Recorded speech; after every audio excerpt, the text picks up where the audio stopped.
Welcome to the Radical Corner of Turtle Comic Talk. Dudes and dudettes, Major League Butt Kicking is back in town. Your hosts, Ryan Porter. Pizza. And Suine Hallock are here to discuss, debate, and dissect the Teenage Mutant Ninja Turtle comics from IDW Publishing. Guys, I'm not so sure if this is, structurally speaking, such a good time for your, buddies to drop in. Yes, and thank you all for dropping in on a brand new episode of the Radical Corner of Turtle Comic Talk. I am one of your hosts, Ryan Porter. With me, as always, my co-host and all of your best friend, Suine Hallock. Suine, how you doing, buddy? Not bad. How about yourself? Oh, doing good, having a good time, reading lots of awesome comics, and wow, City Fall just keeps building, man.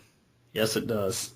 If you don't know the score, you don't know what's going on in Turtle Comics, well, this is always a spoiler-heavy episode, but if you are joining us for the first time, I'm not sure how or why that would happen, but I think it's fair to say that City Fall is in full swing, and you need to go back a few episodes and get yourself caught up on all things awesome concerning City Fall. And these City Fall kind of half issues, you want to call them, these villain one-shots are tying in so spectacularly to everything that's going on in City Fall, I can barely contain myself. Yeah, it's pretty sweet. They ebb and flow so well with the ongoing series, and City Fall is such a villain-dominated event. I mean, it's plenty of focus on, Casey and the Turtles and stuff, but it's a villain event for all intents and purposes. And the timing and the planning of everything for the villain tie-ins to tie in with the ongoing series, stroke of genius from the folks over there at IDW. It's Villains Month done right. Well done, sir. Well done. You are most correct on that. Villains several months now, but yeah, that's there's a great way to do it. Is the moral of the story here? Wow. Well, nice. I got to recover from that. I don't think DC ever will, though. F them. Yep. And we are starting off with one of those Villain Month issues. See, you got it on the brain now. One of those Villain Micro-Series issues. It's our 6th in this series, and it is Hun.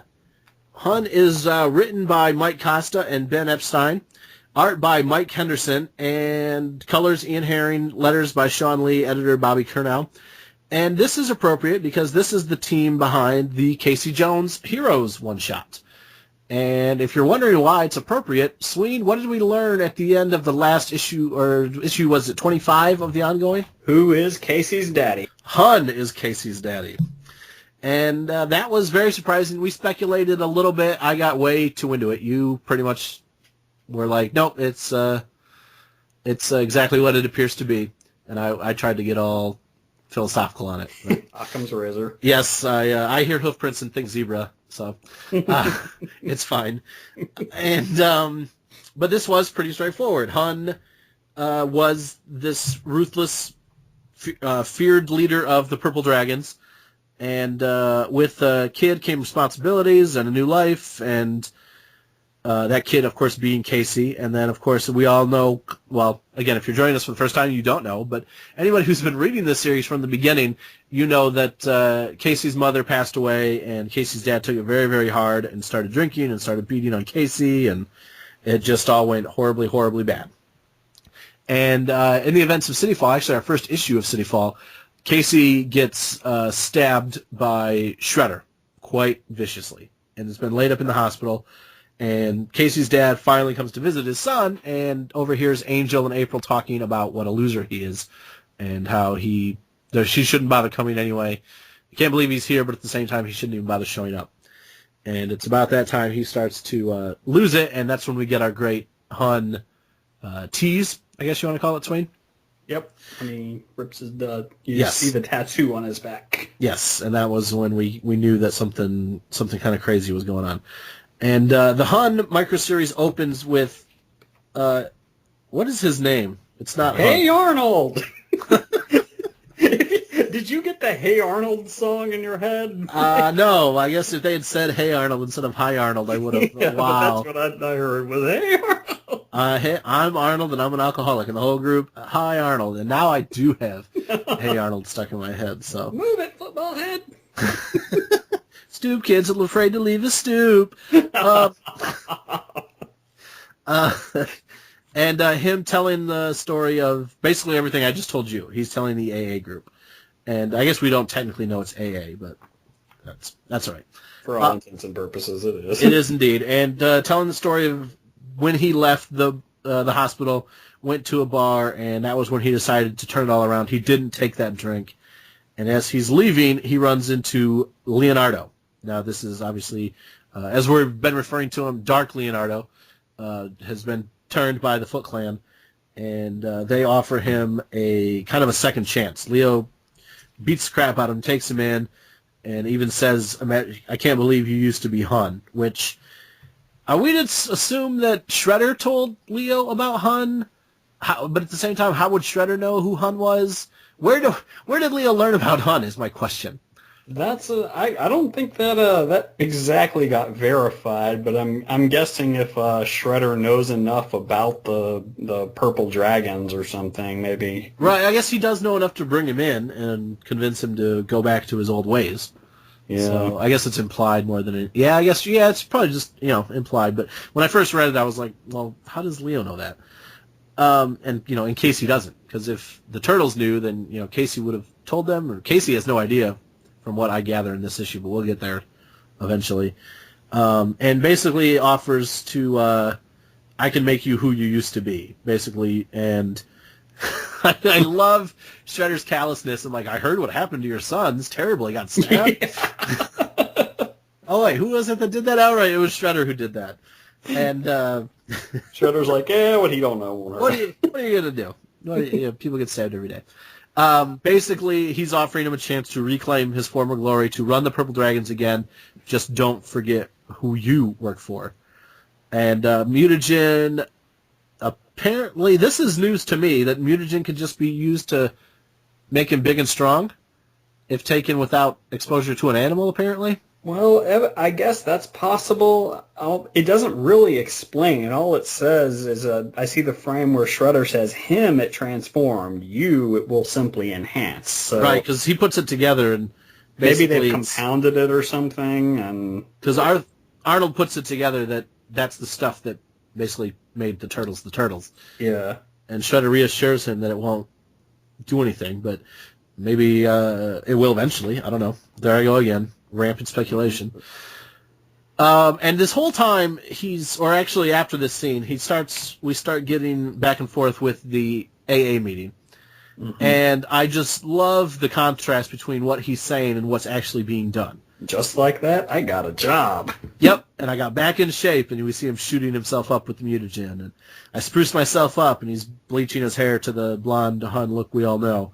And his first day on the new job, and I was going to let them know I meant business, and it's basically him going into the Purple Dragon's lair, as April is saying, we're not going to get dragged into this gang war, that's not who the Purple Dragons are anymore, and there's no vote, I'm in charge. And then Hun steps in and basically says, I hate to brag about the you being in charge part, but I don't see it that way.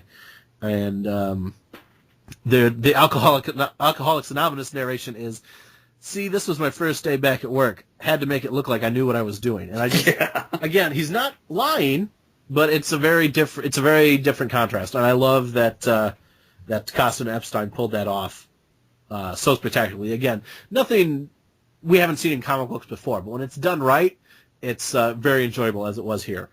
And then so there's a little bit of back and forth with Angel. And basically he goes all Tatsu on these guys. And takes out every single last one of them as April. Jeez. Angel, can only kind of look on in horror, and he basically threatens to kill her if she tells Casey about this. Oh, and you can tell that she's now not happy. So we have yet another female character not happy with the males running things. Right. I think every organization outside of the Turtles has a female upset with the way the males are running things. It seems, yes. And I believe they all have a point. Yes. I don't think any of them are in the wrong at all. And Angel being the newest, but certainly probably the the most well-meaning, even, because she wants the Purple Dragons to be a force for good, even if they are a little on the vigilante side. Karai still wants the Foot to be the Foot, but just not like this kind of thing. So, an interesting dynamic we've got being laid here. And Hun starts turning the Purple Dragons into what they once were, and telling the AA group how amazing it was that he'd already made a management position, and how great it was to get back in the swing of things, and how he was making amends, and how the new boss is thrilled as we see him paying tribute to Shredder. And then he heads to, finally, to the hospital to see Casey, and Casey's not buying the new look of his dad at all. I believe the line traded in the sauce for steroids. Traded in the sauce for the juice, which I thought was fantastic. And then he gives him a present, and it's the hockey mask. Suine, what did you make of this? It looks to me like, I guess he knows about Casey's extracurriculars. Yep, that's how I took it. Well, because we then see Hun beating a Savate down with a hockey stick. Yeah. So it almost it looks like he's wanting to, set up a legacy thing, like, no one's going to stop the Jones boys, right? Yep. Yeah, he does say that. I think it's definitely the case that he was aware of what Casey was doing. He was just down too deep to do anything about it. And maybe he didn't want him to be doing it, and that was why we hit part of the excuse for all the beatings that Casey had to endure. And now that he's got this new outlook, for better or worse, he's starting to think that maybe Casey's onto something. He just needs to steer him back into his direction or something along those. I'm not exactly sure. Although didn't you love he's wearing the purple ball cap at the AA meeting? Yes, I thought that was pretty cool.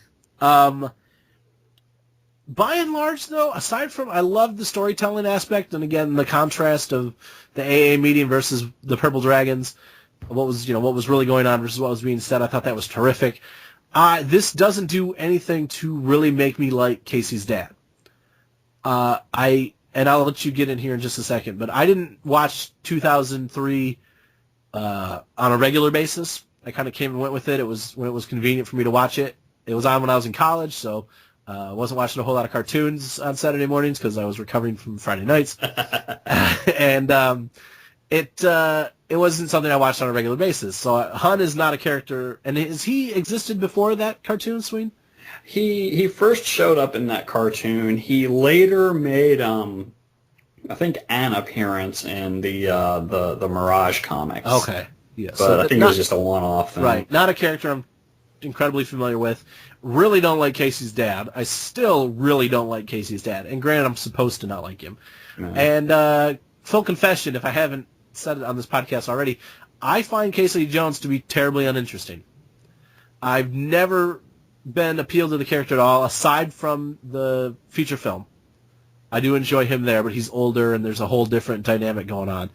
It's a very demented kind of mentor relationship he has with the Turtles, actually. I love that first scene when he meets Raph and stuff, but I just don't really like Casey. He's in some versions he's a badass. Here he's more the rough exterior, heart of gold underneath kind of guy. But I just find him incredibly uninteresting, and none of what is revealed here has me pumping my fists in excitement about the character and about, by extension, Casey. So it was well done. It looked great. Everything we loved about the Casey issue, because again, it's the same creative team. It just really fell flat for me. Suine, what did you think of overall of the Hun's issue? I enjoyed it. I totally see what you're saying. All your points are fair. Because every character's not for everybody. That's just how it works. I enjoyed it because I thought it was a neat way to tie Hun to all this. It's a character that, let's face it, you can't do as much with a kid's cartoon that you can with a comic character in ways of fleshing them out. True. If that makes sense. So I think Hun has a real, in more than one way, a second lease on life here, because I think they'll go into the character in ways they couldn't before. I would agree with that. It's a little bit. We got the tease before because I was thinking back to Fugitive and Fugitoid, excuse me, and his one shot, which we didn't. The big reveal in that one was that we knew who Fugitoid had been all along. Right. And aside from the cliffhanger, or one of the cliffhangers, I should say, in issue 25, we didn't. It was one of those things like, oh, Hun is this character we've known all along. So that you got a little bit of that, but because of the tease, it was kind of spoiled by it. I think if without that tease, this might have had a bigger impact for me, because I think back to some of the ones I wasn't expecting to be good, like maybe Baxter. It wasn't so much that I was expecting it to be good, but I wasn't excited for it. Krang, I talked at length about how I thought that was an unnecessary one. It turned out to be fantastic.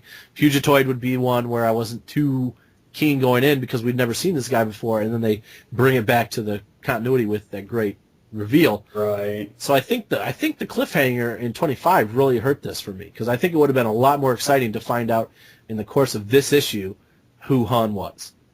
That would see that. That would have had a bigger impact for me personally. So just a little revisionist history on my part, apparently. What might have helped it? It was well done. Like, I didn't have an problem with it. It fit right in with City Fall, like all the other ones have done. It just didn't have that didn't pack that punch that so many of these other ones have. But like we talked about, they can't all be home runs. No, that's very true. Very, very true.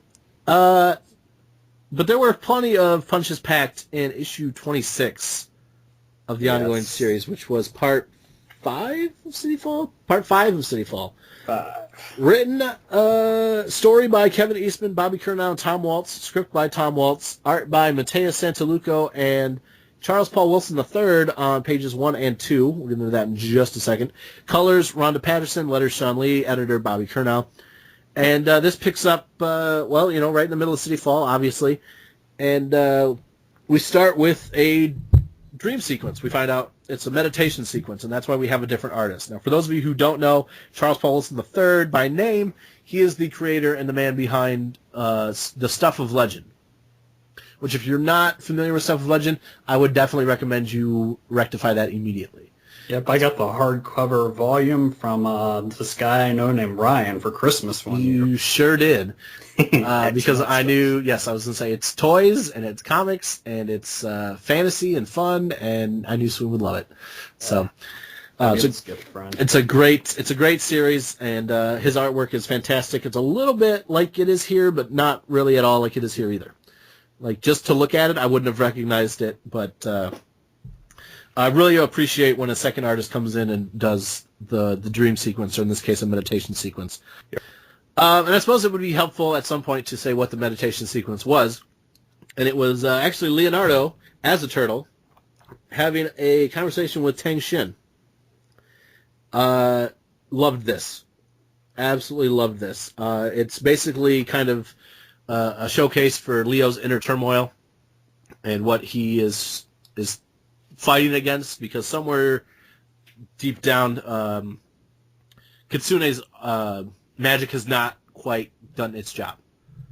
Yeah, he's still fighting this on some level. Yes, he is, and it's deep in his subconscious, based on the fact that it's a meditation sequence and the fact that he's responding to it, but kind of unable to do anything about it. So I think this was a great showcase to kind of show that before we kind of get rolling on a very action-packed issue. And that action starts right away as a couple of no-name thugs are knocking over a liquor store, and they are interrupted by first Angel and then Raph. I love seeing Raph in the coat hat type. Yes. This is a baseball cap rather than the trench coat hat thing, but still fantastic. Yeah. I love the conversation back and forth. There's some references to the Hun Micro series, so Angel is on the outs with the Purple Dragons, and because Raph she doesn't really want to say it. Yeah, well, because it's kind of I think more than she's afraid of Han, I think it's more of a she sees it as a personal failing that she's lost control and doesn't want to run to Casey and the Turtles for help. Right. Because that's why Raph has come to Angel, is to ask for the Purple Dragon's loyalties with everything that's going on. And she's like, I don't know about the rest of the group, but you guarantee that I will stand with you. And we get a nice, kind of thanks that means a lot. And Raph's got one more stop to make before he sits home for dinner. And then we cut to Mikey and... what's his name? Damn Woody. it. Woody, thank you. Woody's back, which makes me very, very happy. We have not seen Woody since the Slash arc, and that was... when he broke Mike's heart. Yes, it was. Really like that they talk about it. They talk about why Woody had stayed away. He was terrified of what happened with Slash, and now he's feeling embarrassed and like a bad friend.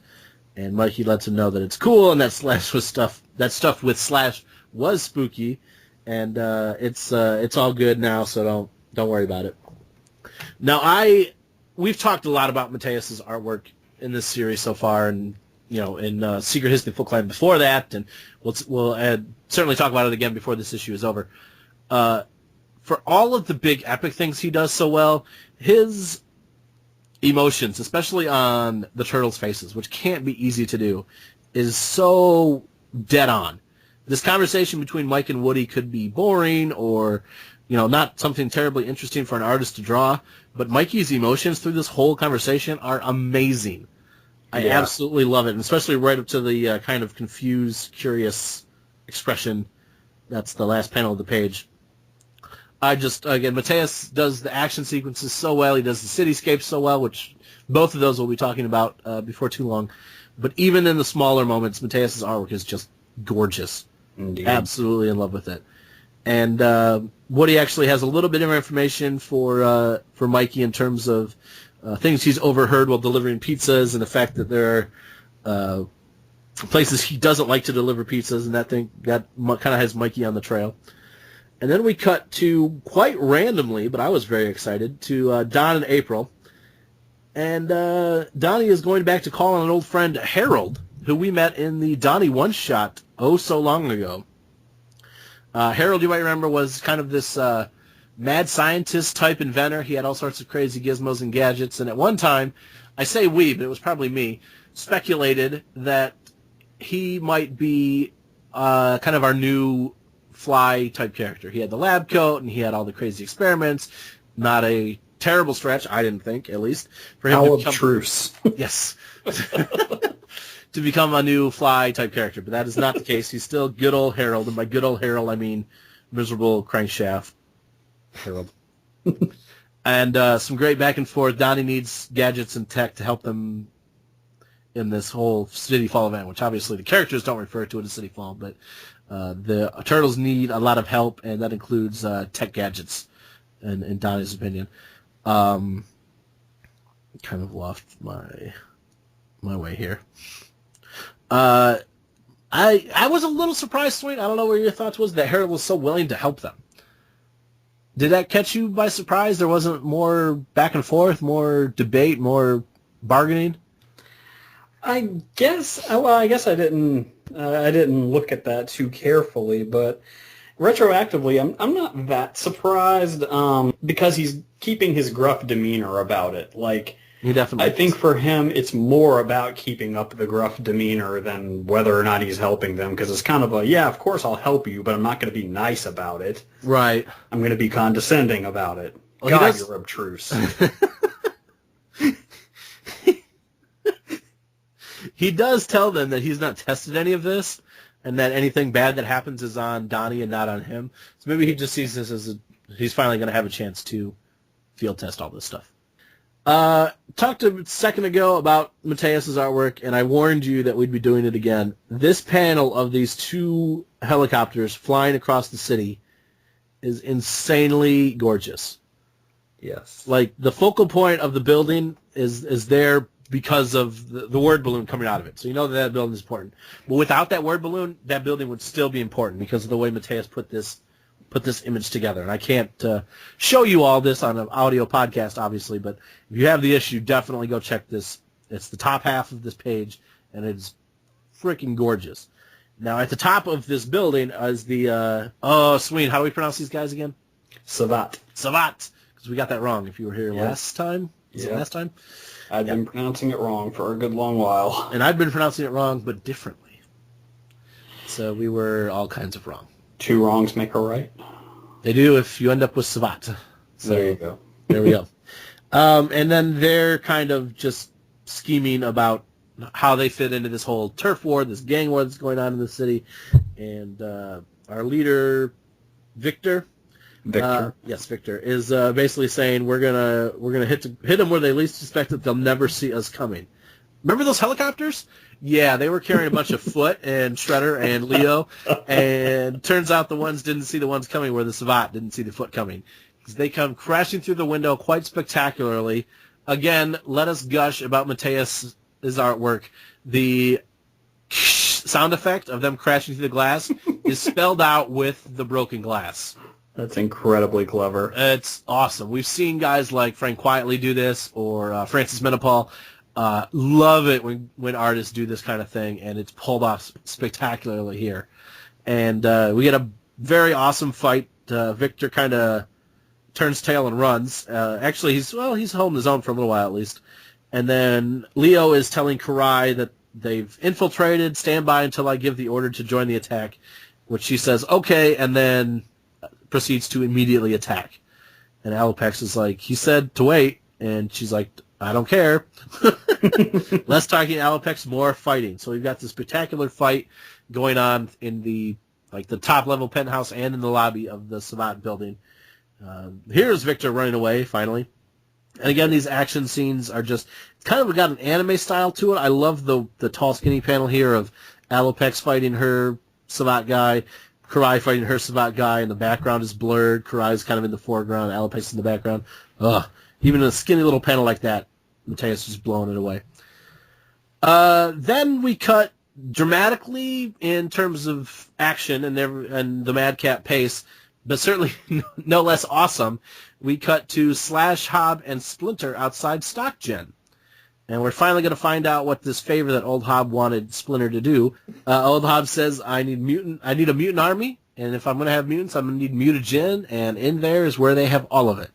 And you're small and quiet and sneaky, you're going to go get it for me. And as Splinter takes off, reminding him once again that he needs his help to get Leonardo, that's the only reason he's here, he takes off into StockGen. And then we get a little bit of a scheming panel between Old Hob and Slash. They're up to no good. Inside the StockGen, Splinter is making short work of the security systems and going around undetected, just like a ninja master and a rat, all in one. Wood breaks in, no problem, gets to the mutagen, no problem. And then we cut back, because there's so many awesome things going on in this, we cut back to the Savate and Leo and Victor fighting.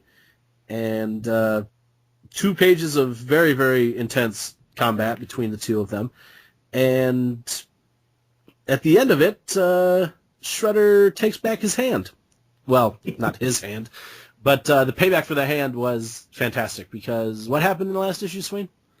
A severed hand was mailed to Shredder By the Savate as like this declaration that we're not going down without a fight, and they like that can be arranged. Yep, they need Victor alive, and so to subdue him, I guess that's the best way to put it, to take the fight out of him. Shredder actually takes off his hand, which I found to be incredibly awesome. And one of those things that could have been, it's actually a little bit of restraint, I guess, on Mateus's part, or depending on how it was scripted. But from what we've heard about Mateus from our guys like Bobby Curnow and Eric Burnham, that Mateus probably took matters into his own hands for the most part. No pun intended. It could have been a big splash page, and instead it's just kind of another panel on the page, and they kind of underplay it, which once in a while when you pull back and don't make a big deal out of it, it's just as effective as if you were to, Sometimes what you don't see is scarier than... Oh well, you see it. It's there one minute and not the next, but it's not like a full page splash, you know what I mean? Yeah, you don't see like an artery gushing blood or anything. It's a little more subtle, a little scaled back, which was appreciated. Splinter, back to Splinter. Again, lots going on. Very fast-paced issue. It took no time at all to read this, which is why I ended up reading it more than once. Of Splinter making his way out with the mutagen. He gets caught by a guard, and the guard, well, we knew that was going to happen. Not much of a match for Splinter. And then we cut back again to Raph. Remember Raph from way back at the beginning of the issue? His last stop, or his next stop before heading home, was to go see Casey. and we get a little back and forth, and to be quite honest, the scene that just, again, sells me as Casey as just this uninteresting character. I get why he's there. I get that Raph kind of needs this person to talk to, especially because Leo's not around at the moment.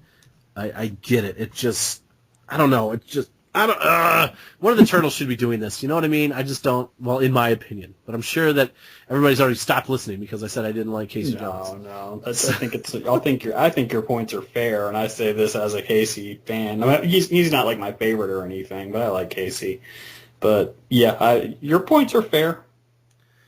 It just, I don't know. It's just something about the Raph's guilt is a bit much, especially because Casey's on the mend. Like, he's gonna be all right. Like, I get why Raph was upset, but, like, with everything going on, what happened to Casey is kind of a non-issue now. Really, because and if you want to beat yourself up over it, what happened to Casey is what let Leo, be taken. So there are other things to be worried about, and the fact that Raph is still crying over what happened to Casey just drives me nuts. That's a nitpick, though, because, again, by and large, if you can't tell, I love this issue and the story and the series. Splinter and Old Hob is where we go back. Again, I just kind of love how quickly this cuts between, but how easily it is to keep up with all of them despite that. And Splinter turning over the mutagen and basically taking off, saying, I did what you needed me to do. I'm going to let you know when I need you to do something. And then we find out what Slash and Old Hob were up to. They were laying explosives, and then they blow up StockGen. Kind of got to give them props for not doing it while Splinter was inside. Yeah, no, they easily could have. Yes, they could have. Of course, he wouldn't have had his mutagen then. Yeah, but if they were going to blow it up anyway, I don't know what the concern would have been with alarms and guards and everything else. But just to get Splinter to do something Splinter didn't want to do, probably mind games with Old Hob. I mean, he's distracting all the guards. Yes, that's. Oh, there you go. That's true. I didn't think about that. Misdirection. See, Suine, you're so smart. Karai and Alapex kind of join the aftermath of the fight up at the top of the Savate building. And Karai gets there just in time to see the budding relationship between Shredder and Leo as they kind of look out over the city and talk about all of this will belong to us, Shredder referring to he and Leo, not to Karai. And he says this is only the beginning, and Karai says yes it is, with Alapex at her side, both looking very suspicious. So there's about to be turmoil in the Foot Clan. And our big cliffhanger from 25, which we didn't get any of in this issue, is Karai's got some reinforcements on the way. Yep. Did I wake you up? No, I was. No, I didn't. I didn't know if you were continuing. Yeah, I do tend to run on, don't I? So. No. I thought I heard a click, so I thought you might have been coughing again. Oh no. Okay. So, and then I guess that's probably what the best recommendation, Mateus's artwork, how many different things are going on, all the action, all the excitement, all the fun, and they didn't even touch the cliffhanger from 25. And I didn't realize it until we were done and, we get the Karai moment at the end, and Karai is responsible in this continuity for Bebop and Rocksteady. Yes. And, how amazing 26 was without Bebop and Rocksteady, who we know are just waiting to knock the door down. Oh, yeah. And be revealed. And that's probably the best thing I can say about issue 26, is that it's so good, you don't even realize Bebop and Rocksteady aren't there. Although I gotta say, I like the preview page for the next issue. I like Mateus's Hun a lot. Yes. He looks like he's really coming down with some roid rage. Indeed. And I'm not usually one for letter columns as we finish up issue 26, but I would recommend anybody who didn't read them, go ahead and read them. They are absolutely hilarious. Not so much the letters, but the responses to the letters. And there is a person in here who wants IDW action figures as well. Yes. Ashley from London, England wants IDW action figures. Ashley, so do we. Don't think it's going to happen anytime soon, but we're with you on that one. And there's some great Vanilla Ice jokes and some people losing their minds and the people at IDW talking them down. Those were hilarious. Like I said, I normally don't read them, but for some reason I read these, and it was well worth it. I would definitely throw that out there. Well, Swing, before we wrap this one up, what do you say we talk a little animated adventures? Sure, let's do it. We'll go through this one pretty quick. Issue number 3, written by Scott and David Tipton. Script, Scott and David Tipton with Kenny Bayerly. Art by Dario Brizuela. Colors, Heller Beckel. Letters, Sean Lee. And edits, Bobby Kernell. Scott and David Tipton, for me, that means Star Trek. And, you know, they do a lot of Doctor Who. They read a lot of stuff, but when I first think of Scott and David Tipton, I think Star Trek, which really baffles me we didn't get any space heroes in this issue. Yeah. No, of course, because Mikey was hogging the TV. Mikey was hogging the TV, and of course there's a reason for it. But with those guys writing, you would think that I was just hoping for some space heroes somewhere. Mikey is hogging the TV for a zombie marathon. The only one of the turtles to appreciate a good zombie movie, apparently, which is just plain old too bad. And he then can't sleep because it gave him nightmares. And wow, we talked about this series before about how well it fits with the vibe and the energy and the voice of the animated series, and this does that as well, because I could totally see Mikey, thanks to the talents of Greg Sipes, just being terrified. So he heads out into the street to go skateboarding and runs into some zombies. And he starts freaking out. He runs back to the lair, tries to tell all the guys that there are zombies out there, and they try to eat his brain, and we get the great joke from Raph, talk about a light snack. And as they're making fun of him, Splinter says, you guys need to go out and figure out what's going on. And they're like, but they're not zombies. And Splinter's letting him know that what he saw is cause for alarm. We need to make sure. And so they head out there, and it turns out Mikey's right, sort of. We have a bunch of New Yorkers sleepwalking, and at this point now they're all carrying electronic equipment.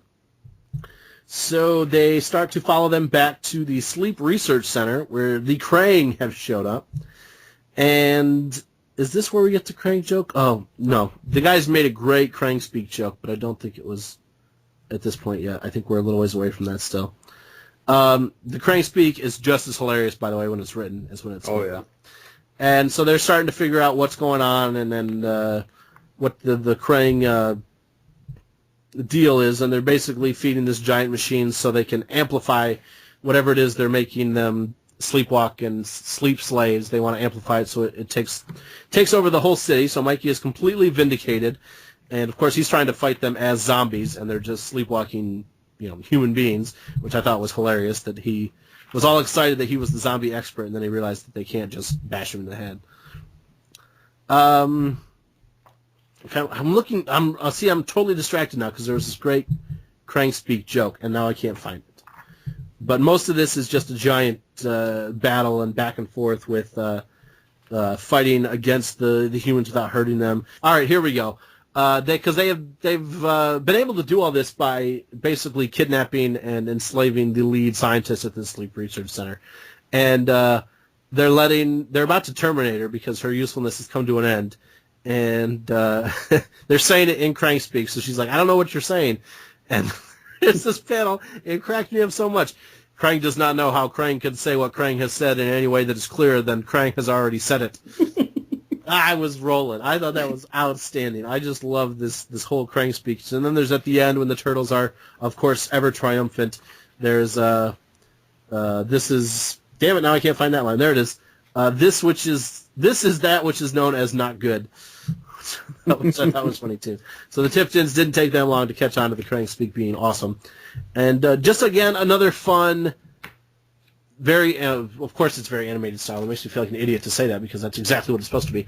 But just the animated style being encapsulated so well into the comic. So anybody out there who's enjoying the show would be well served to pick up the comic. And especially I would recommend if you have kids who are into the show, but you don't really want them reading City Fall, which I could totally understand.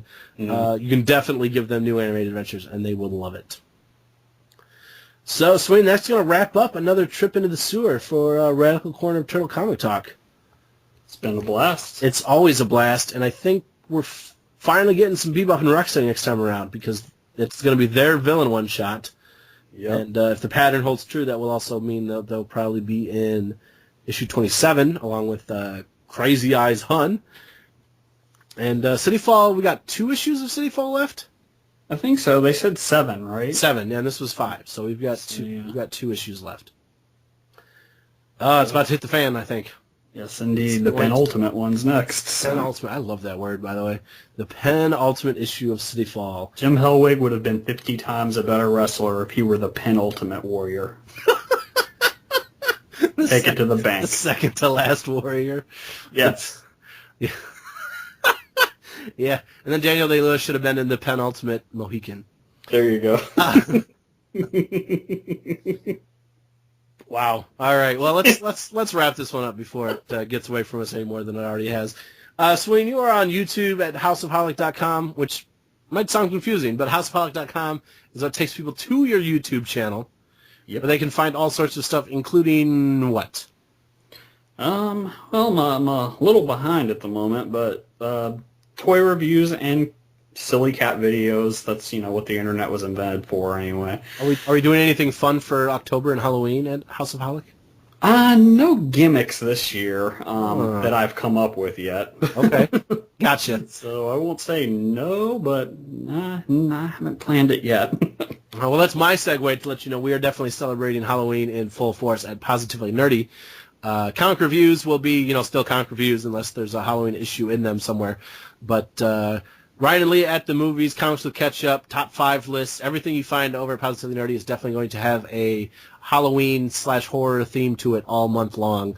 And actually the site has got a little bit of a Halloween theme to it now as well in appearance. So definitely check by positivelynerdy.com all October long to get your Halloween fix. And on that note, we will see you guys next time. For Suine Hallock, I'm Ryan Porter. Celebrate comics. Celebrate your fandom.